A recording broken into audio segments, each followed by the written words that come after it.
بسم اللہ الرحمن الرحیم۔ السلام علیکم ڈیئر ویورز، آپ دیکھ رہے ہیں ناول پاگل لڑکی قسط نمبر 6۔ رمنا جی، کچھ سنا آپ نے؟ لاہور میں بہت ہنگامے اور توڑ پھوڑ ہو رہی ہے۔ یونیورسٹی غیر معینہ مدت کے لیے بند کر دی گئی ہے۔ اس سے پہلے کہ فیاض بات ختم کرے، رمنا نے اس کے ہاتھ سے اخبار جھپٹ لیا اور 50 کی رفتار سے بھاگ پڑی۔ دل بلیوں نے اچھل رہا تھا۔ گڈ نیوز وکی، وہ اس کے کمرے میں چیختی ہوئی داخل ہوئی۔ ارے کیا ہو گیا ہے تمہیں صبح صبح؟ نہ سلام نہ دعا۔ وہ شیو کرتے ہوئے مڑ کر پوچھنے لگا تو وہ اخبار لہراتی ہوئی دوڑی اور اس کی گردن سے لپٹ گئی۔ ہائے ہائے رانی، بلیڈ لگ جائے گا۔ اب بتاؤ کیا ہوا ہے؟ وہ ریزر والا ہاتھ اونچا کر کے بولا۔ جناب، آپ بوریا بستر گول کریں۔ یونیورسٹی بند کر دی گئی ہے، کلاسوں کا بائیکاٹ کیا گیا ہے۔ اب جلوس نکلیں گے، جلسے ہوں گے، اور تم یہیں رہو گے میرے پاس۔ اللہ ان سٹوڈنٹس کا بھلا کرے۔ خود غرض ہو کر رمنا نے تمتماتے ہوئے کہا، واہ بھائی، یہ تو کمال ہو گیا ہے۔ وہ اخبار پڑھنے لگا۔ کچھ تو ہونا ہی تھا۔ رات کو میں نے اللہ میاں سے ڈھیر ساری دعائیں مانگی تھیں کہ صبح یونیورسٹی میں کچھ گڑبڑ ہو جائے اور تم واپس نہ جا سکو۔ اب مانتے ہو نا مجھے؟ وہ اترا گئی۔ چھی احمق، کوئی اچھی سی دعا مانگی ہوتی، خواہ مخواہ فضول سی دعا مانگ کر موقع کر دیا۔ وکی نے اس کے سر پر اخبار مارا۔ دفع ہو وکی۔ وہ نگاہوں میں پیار کے سمندر سمیٹے اس کے قریب آ گئی۔ تمہارے لیے میری قربت شاید کوئی اہم بات نہیں ہوگی، لیکن میرے لیے تو تمہاری قربت بہت بڑی دعا ہے، زندگی بھر کی آرزو ہے۔ وہ سنجیدگی سے بولی تو وکی کا دل محبت کے جذبات سے بھر گیا۔ اچھا، تو تمہارا خیال ہے میں تمہارے قریب نہیں رہنا چاہتا؟ وکی نے شیونگ کریم سے بھرا برش اس کے رخسار پر مل دیا۔ ہاں، مجھے تو کچھ ایسا ہی محسوس ہوتا ہے۔ وہ وکی کے تولیے سے چہرہ صاف کر کے بولی۔ پھر وکی نے کہا، وہ سمیرا کے ساتھ نوابپور جا رہا ہے کیونکہ امی کی طبیعت اچھی نہیں ہے۔ تو رمنا نے انہیں بتایا کہ سعدیہ چاچی کو لینے بریسٹر صاحب نے صبح منیجر کو نوابپور بھیج دیا ہے۔ وہ آ جائیں تو ان کا کسی اچھے سے ڈاکٹر سے علاج کرا دیں گے۔ یہ سن کر وقار مطمئن ہو گیا۔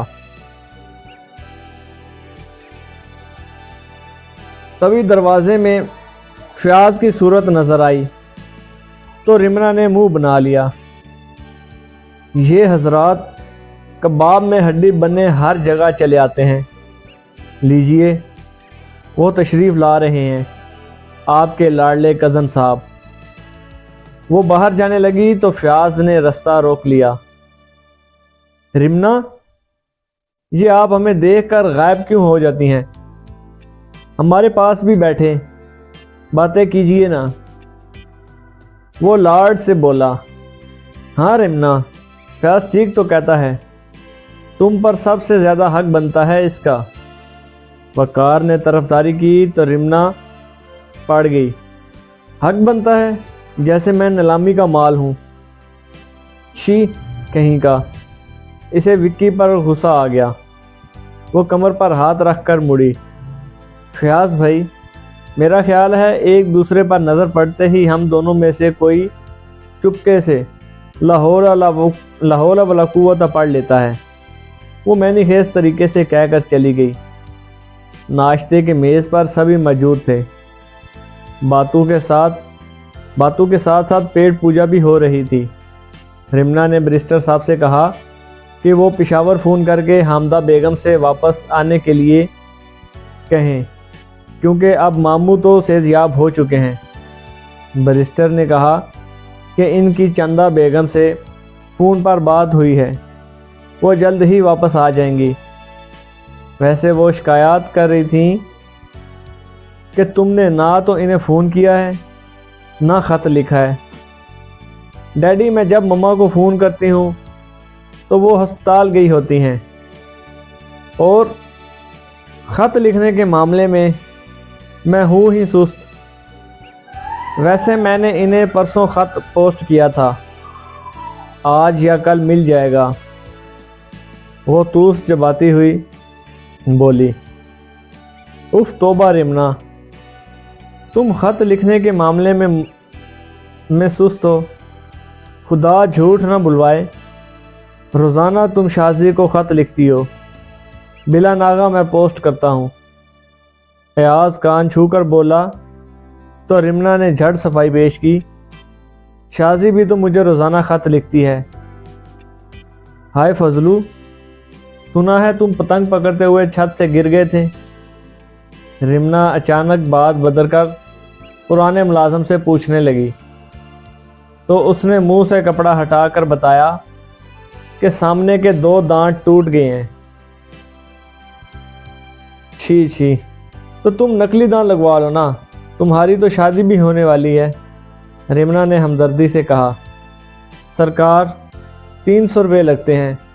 وہ افسردہ ہو گیا۔ رمنا نے کہا کہ وہ پرواہ نہ کرے اور ڈاکٹر کو دکھا دے، پیسے وہ خود بھر دے گی۔ وقار نے فضلو کو دودھ دانی پکڑا کر دودھ لانے کا حکم دیا، ورنہ یہ گفتگو طویل ہو جاتی۔ ہائے رانی بیٹی، کاہے کو 300 روپے پلی ضائع کر رہی ہو؟ فضلو موا دانت لگوائے یا نہ لگوائے فرق کیا پڑے گا، ویسے ہی لگتا ہے نہ شکل نہ صورت۔ راحت بیگم نے کہا تو رمنا کو ترس آ گیا۔ ہائے نہیں تائی اماں، اس غریب کا دل بھی اچھا کھانے اچھا لگنے کو چاہتا ہوگا، شکل بھی خاص بری نہیں۔ پچھلی عید پر اس نے کپڑے پہنے ہوئے تھے تو انکل شفیق کی بیوی ہے نا فریدہ آنٹی، وہ آئی ہوئی تھیں۔ فضلو کو دیکھ کر کہنے لگیں، رمنا، تمہارا کزن فیاض کافی دبلا ہو گیا ہے۔ تب میں ان کے مغالطے پر بہت نہیں اور میں نے انہیں غور کیا تو واقعی فیاض اور فضلو کی شکل میں مماثلت نظر آتی ہے۔ وہ سادگی سے بولی تو رابعہ اور ایاز نے مسکراہٹ چھپانے کے لیے پیالی ہونٹوں سے لگا لی۔ انہیں پتا تھا کہ اب شغل لگے گا۔ ہائے اللہ نہ کرے، واہ بیٹی واہ، تم نے تو اپنے اعلیٰ خون کو چماروں سے ملا دی ہے۔ راحت بیگم ناراضگی سے بولی، بھابی بیگم برا مت منائیں، رمنا تو فیاض کو چھیڑ رہی ہے۔ بریسٹر صاحب نے رمنا کو تنبیہی انداز سے گھورا۔ ہاں اماں، یہ اکثر مجھے چھیڑتی ستاتی رہتی ہے۔ فیاض دانت نکال کر ہنسا، جی ہاں، یہ بڑے بلبل بغداد ہیں نا جنہیں میں چھیڑوں گی۔ وہ بڑبڑائی تو وقار نے اس کا پاؤں دبا کر خاموش رہنے کا اشارہ کیا۔ تبھی فضلو فون اٹھا کر لے آیا اور ریسیور رمنا کو پکڑا دیا۔ ہیلو، کون؟ ثاقب تم ہو؟ تم آئے کیوں نہیں؟ میں ناشتے پر تمہارا انتظار کر رہی ہوں، کب سے بھوکی بیٹھی ہوں۔ اس نے جھوٹ بولا، حالانکہ وہ فرینچ ٹوسٹ اور دودھ کا کپ ہضم کر چکی تھی۔ اچھا، تو تم اس شرط پر آؤ گے کہ میں خود تمہارے لیے فرینچ ٹوسٹ بناؤں؟ ٹھیک ہے، مجھے کوئی اعتراض نہیں ہے۔ ویسے یاد ہے نا پچھلی بار جب تم نے مجھ سے کباب بنوائے تھے اور میرا ہاتھ جل گیا تو ڈیڈی کتنا ناراض ہوئے تھے اور تم الگ پریشان تھے۔ اور پتہ نہیں کون کون سی دعائیں اٹھا کر لا رہے تھے۔ تو پھر بناؤں ٹوسٹ؟ وہ چلاکی سے بولی، جانتی تھی کہ ثاقب گھبرا کر منع کر دے گا، اور یہی ہوا۔ وہ بھکلا گیا اور فوراً رمنا کو کچھ بنانے سے روک دیا۔ دیکھا، ڈر گئے نا؟ ثاقب کی گھبراہٹ پر وہ ہنستی رہی۔ کیا بدتمیز کہیں گے؟ ڈانٹا؟ وہ ہیں۔ رمنا، تمیز سے بات کرو، ثاقب تم سے بڑا ہے۔ بریسٹر صاحب نے دیکھیے نا ڈیڈی، ثاقب نے مجھ سے وعدہ کیا تھا کہ ناشتہ ہمارے ساتھ کرے گا، لیکن کیا ہے کہ میں کسی لچھے کمینے دوست کے ساتھ کہیں جا رہا ہوں۔ وہ شکایتی انداز میں بولی۔ اچھا گڈو کے بچے، نپٹ لوں گی تم سے۔ اللہ کرے تم مصیبت میں، تو یہ ہے کہ تمہیں بددعا دینے کو بھی دل نہیں کرتا۔ بس میں تم سے نہیں بولوں گی۔ اس نے کھٹک سے فون بند کر دیا اور وقار، فیاض وغیرہ کی تیوری چڑھ گئی۔ رمنا نے ثاقب سے بڑی ثاقب فور رکھ کر ہنستا ہوا مڑا تو سامنے اس کی کی ہوئی بے تکلفی انہیں بہت کھر رہی تھی۔ رمنا، سنو۔ او ہو، والدین کھڑے تھے۔ کس کا فون تھا؟ ثاقب، کرنل شفیق اور فریدہ خانم نے پوچھا۔ ڈیڈی، میں نے رمنا کو رنگ کیا ہے۔ وہ ہنس کر بولا، اگر تمہیں وہ شریر لڑکی بہت پسند ہے تو میں بریسٹر ارشد سے رشتے کی بات کر دوں۔ فریدہ اپنے بیگم کو لپٹا کر بولی، کتارا، ایسا غضب نہ کیجیے گا۔ اگر رمنا کو پتہ چل گیا کہ میں اسے چاہتا ہوں یا شادی کرنے کا خواہش مند ہوں تو وہ میری شکل دیکھنا بھی پسند نہیں کرے گی۔ اور ممی، میں اس کی دوستی کسی قیمت پر کھونا نہیں چاہوں گا۔ میں انتظار کروں گا، شاید خداوندی رحمت جوش میں آئے اور مجھے میری خاموش چاہت کا صلہ مل جائے۔ وہ ماں کے رخسار چوم کر باہر چلا گیا۔ ثاقب تو وہ پروانہ تھا جو برسوں سے رمنا کے گرد منڈلا رہا تھا۔ ہر شب روز کی بارات، آرزوؤں کی بارات سجائے اپنی محبوبہ کے پیکر کے گرد چکراتا اور تمناؤں کے پل پر چلا کر وہیں لوٹ جاتا۔ اظہار کرتا تو کیسے کہ رمنا کا جھکاؤ وقار کی طرف دیکھ کر اس نے خبر کر لیا تھا۔ دل کے شیفدہ سر پھرے جذبوں پر مسلط کا باندھ لیا تھا۔ وہ خود غرض نہ تھا، محبت کرنا جانتا تھا تو قربانی دینے کا حوصلہ بھی رکھتا تھا۔ وہ چپ چاپ عشق کی آگ میں سلگتا بھسم ہوتا جا رہا تھا، بنا رمنا سے شکوہ و شکایت کیے، بس لب سے گمسم تھا۔ صبح ناشتے کے دوران جب رمنا نے ثاقب کا فون سنا تھا تو ان کی بے تکلفانہ گفتگو سن کر وقار کا موڈ خراب ہو چکا تھا۔ وہ فیاض کے ساتھ کہیں چلا گیا تھا۔ دن بھر بوریت رہی۔ دوپہر کو رمنا سو کر اٹھی تو گھر میں غیر معمولی خاموشی چھائی ہوئی تھی۔ کوئی بھی نظر نہیں آ رہا تھا۔ وہ گھبرا کر راشدہ پھپھو کے کمرے میں جا پہنچی۔ وہ حسب عادت مصروف عبادت تھیں۔ ہائے پھپھو جانی، رابعہ اور سمیرہ کہاں ہیں؟ میں تو انہیں ڈھونڈ ڈھونڈ کر تھک گئی ہوں۔ وہ ان کے ساتھ لگ کر بیٹھ گئی۔ بیٹے، راحت بھابی ان دونوں کو زبردستی اپنے ساتھ لے گئی ہیں۔ وہ دونوں تو بار بار منع کر رہی تھی، میں نے ہی بھیج دیا، ورنہ بھابی برا مناتی۔ راشدہ بیگم تسبیح رکھتے ہوئے بولی، پھپھو، وہ کم وقت فیاض وکی کو اپنے ساتھ کہیں لے گیا ہے۔ میں نے خواہ مخواہ اس کے رکنے کی دعائیں مانگی۔ اتنے میں رمنا کی نظر فیاض کی طرف اٹھی تو لمحے بھر کے لیے اس کی نگاہیں جگمگا اٹھیں۔ پھر اسے جیسے بھولی بسری بات یاد آ گئی تو اس نے جھٹ منہ پھیلا کر رخ پھیر لیا۔ پھپھو جان، میں اندر آ سکتا ہوں؟ ثاقب نے دروازے میں رک کر پوچھا۔ ثاقب، آؤ آؤ میرے بیٹے، راشدہ بیگم دوپٹہ ٹھیک کرتے ہوئے بولی۔ وہ انہیں ادب سے سلام کر کے سامنے جھکا تو پھپھو نے دعائیں دیتے ہوئے ثاقب کی پشت پر پیار سے ہاتھ پھیرا۔ رمنا، لا تعلق و ناراضگی کی کیوں کی بیٹھی ہو؟ کیوں رمنا جی، کیا آپ نے اپنی زبان UBL کے لاکر میں رکھوا دی ہے؟ ثاقب رمنا کے سامنے جھکا، لیکن اس نے منہ اور ناک چڑھاتے ہوئے رخ بدل لیا اور پلیٹ میں سے بادام اٹھا کر کھانے لگی۔ سخت غصہ آ رہا تھا اسے گڈو کے بچے پر، جو دن بھر اپنے دوست کے ساتھ جھک مار کر اب موجود ہوا تھا، اور وہ دن بھر بیزار ہوتی رہی، مطلع ابرآلود ہے یا پھوپھی، یہاں صرف گرد و غبار چھایا ہوا ہے۔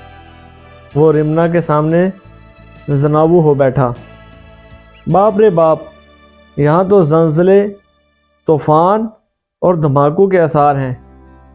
اچھا پھپھو، میں بھی چلتا ہوں، مجھے شام کی فلائٹ سے واپس جانا ہے۔ رمنا سے اس وقت بات کرنا خطرے سے خالی نہیں۔ جب ان کا موڈ خوشگوار ہو جائے تو ان سے میرا سلام کہہ دیجیے گا۔ خدا حافظ۔ وہ ان سے مل کر باہر چلا گیا۔ مسکراہٹ ہونٹوں میں تھی۔ مسکراہٹ ہونٹوں میں چھپائے وہ تڑپ کر اٹھی۔ دیکھا پھپھو جان، کیا وہ اتنا بھی نہیں کر سکتا تھا کہ مجھ سے اپنی غیر حاضری کی معافی مانگ لیتا؟ اور شام کو وہ واپس بھی جا رہا ہے۔ میں ابھی ڈیڈی کی چھڑی لے کر جاتی ہوں، وہ بھاؤ کی نگاہ لگائے گی کہ اسٹریچر پر لاد کر لے جائیں گے اس ہیرو کو۔ وہ غصے سے سلگتی ہوئی باہر نکلی ہی تھی کہ باہر کے دروازے کے پیچھے ثاقب نے ایک دم نکل کر ہاؤ کا نعرہ لگایا۔ وہ ڈر کے اچھل پڑی، بے قابو دل پر ہاتھ رکھے اسے گھورتی رہی۔ گڈو کے بچے، بے شرم، وہ اس کے پیچھے بھاگ پڑی۔ وہ قصہ لگاتار تیزی سے بھاگ رہا تھا اور بلکتی جھلکتی رمنا اس کو پکڑنے کی ناکام کوشش کر رہی تھی۔ پھر وہ تھک کر لان میں پھسکڑا مار کر بیٹھ گئی۔ بس تھک گئی اتنی جلدی؟ وہ سپورٹس جیکٹ کے دونوں بازو اور اوپر چڑھاتا جیبوں میں ہاتھ ڈال کر سیٹی پر خوبصورت دھن اپناتے ہوئے اسے پیار سے دیکھنے لگا۔ وہ روٹھی اس قدر دلبرار لگ رہی تھی۔ آہا، اس وقت خود کو بڑے ہیرو سمجھ رہی ہیں نا؟ شی۔ وہ جھنجھلا کر اس کی سیٹی کی نقل کرنے لگی۔ کیوں؟ کیا میں کسی ہیرو سے کم ہوں؟ خوبصورت ہوں، سمارٹ ہوں نا؟ وہ اگر قریب بیٹھ گیا، بے شک تم بہت دلکش شکل و صورت کے مالک ہو، لیکن اگر تم مونچھیں رکھ لو نا تو زیادہ اچھا لگو گے۔ وہ ایک دم مشورہ دینے لگی۔ نہ بابا، یہ مجھ سے مونچھیں نہیں پالی جاتی۔ ثاقب نے کندھے اچکائے۔ اچھا یہ بتاؤ، وہ املی وغیرہ کہاں ہے؟ کیا ساری خود ہضم کر لی؟ وہ جانتا تھا اب رمنا ناراضگی بھول جائے گی، اور یہی ہوا۔ وہ سادہ لو لڑکی اس کی باتوں میں آ گئی اور اسے وہ وہیں بیٹھنے کا کہہ کر خود اندر بھاگ گئی۔ چند لمحوں بعد وہ پیکٹ اٹھائے آ گئی۔ گڈو،